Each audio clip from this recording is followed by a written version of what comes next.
Fellow gardeners, let me share something that completely transformed my relationship with soil health. For years, I watched my neighbor's garden absolutely burst with life while mine struggled along, producing mediocre harvests despite my best efforts. The difference wasn't fertilizer, watering schedules, or even plant varieties. It was something far more fundamental, something happening beneath the surface that I couldn't see. The secret? I discovered the power of intentionally feeding earthworms with strategic organic matter burial. Not just any compost or kitchen scraps thrown on top, but a specific method of creating underground treasure troves that earthworms simply cannot resist. This technique has revolutionized my soil structure, drainage, and nutrient cycling in ways I never imagined possible. 3 seasons ago, I noticed something peculiar while digging in a neglected corner of my garden where I'd buried some old cardboard and kitchen scraps the previous fall. The soil was completely different, darker, crumblier, and absolutely teeming with earthworms. When I squeezed a handful, it held together perfectly but crumbled at the slightest touch. This wasn't the clay-heavy, compacted soil I'd been battling everywhere else. That moment changed everything. I realized I'd accidentally created an earthworm paradise, and these incredible soil engineers had completely transformed the earth structure in just 1 season. The area that had been nearly impossible to dig was now soft, well-draining, and rich with organic matter. Earthworms are nature's ultimate soil processors. They consume organic matter and excrete castings that contain 5 times more nitrogen, 7 times more phosphorus, and 11 times more potassium than the surrounding soil. But here's what most gardeners miss. Earthworms need consistent moisture and food sources that are partially decomposed, not fresh. When you bury organic matter at the right depth and with the right materials, you create microclimates that earthworms find irresistible. The decomposing matter generates gentle heat, maintains moisture, and provides the perfect buffet of partially broken down materials. As earthworms move through these buried deposits, they create channels that improve drainage and aeration, while depositing their nutrient-rich castings throughout the soil profile.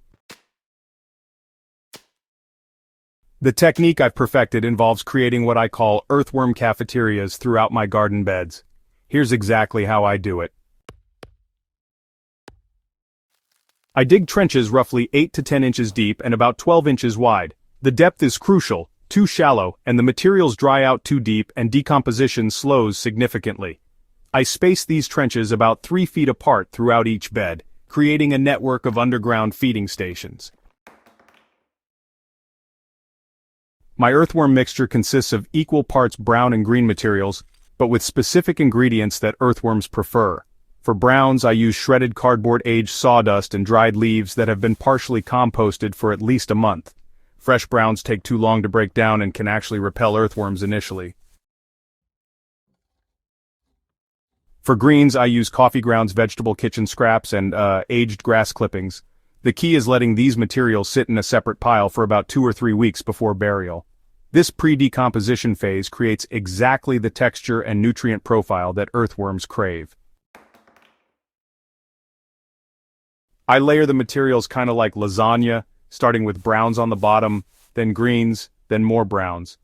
Between each layer I add a handful of existing compost or some rich garden soil to introduce beneficial microorganisms. The final layer is always browns, topped with about 2 or 3 inches of regular soil. Timing these burials correctly makes an enormous difference in results. I've found that early spring and fall are really the optimal times when soil moisture levels are naturally higher and earthworm activity peaks. During those hot summer months, the buried materials actually provide cool, moist refuges that earthworms use as breeding grounds. In spring, I focus on creating new cafeterias in areas where I plan to plant heavy feeders like tomatoes, peppers, and squash. The earthworm activity peaks just as these plants need maximum nutrients. Fall burials work differently. They provide winter habitat for earthworms and slowly release nutrients as spring arrives. The biggest mistake I made initially was not managing moisture properly. Buried organic matter needs consistent moisture to decompose effectively, but too much creates anaerobic conditions that earthworms avoid. I learned to check moisture levels by probing with a long screwdriver. The material should feel like a wrung-out sponge about 6 inches down.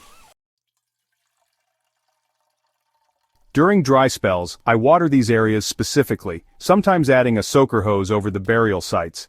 In overly wet conditions, I create drainage channels or add more brown materials to balance moisture levels. The transformation in my garden has been, well, pretty remarkable. Within 6 months of implementing this system, I noticed dramatically improved soil structure throughout my beds. Areas that previously required significant amendments now maintain perfect tilth naturally. Plant roots penetrate deeper, drought tolerance has improved significantly, and my vegetable yields have increased by roughly 40%. Most importantly, I've created a self-sustaining system. The earthworms continue expanding throughout my garden beds, carrying the benefits of these concentrated feeding areas into surrounding soil. What started as strategic burial sites has evolved into, garden-wide soil improvement. Not every attempt at earthworm feeding succeeds perfectly. I've learned to watch for signs of problems and adjust accordingly. If you notice strong odors, you've likely created anaerobic conditions. Add more browns and improve drainage. If earthworms seem to avoid certain areas, check pH levels and moisture content. Earthworms prefer neutral to slightly alkaline conditions and consistent moisture. Some materials work better than others. Avoid citrus peels, onions, and garlic, which earthworms find unappealing. Stick to materials that break down predictably and don't create chemical imbalances in the soil. This method requires patience initially, but the long-term benefits far outweigh the effort. You're not just feeding earthworms, you're creating a foundation for exceptional soil health that will support your garden for years to come. Your soil deserves this level of attention, and your plants will reward you with exceptional growth and productivity. The secret isn't really secret at all. It's about working with nature's systems instead of against them. If this article helped you understand how to transform your garden soil naturally, make sure to subscribe to Soil Sensei for more in-depth gardening insights. Share this with fellow gardeners who are ready to discover what healthy soil can really do for their growing success.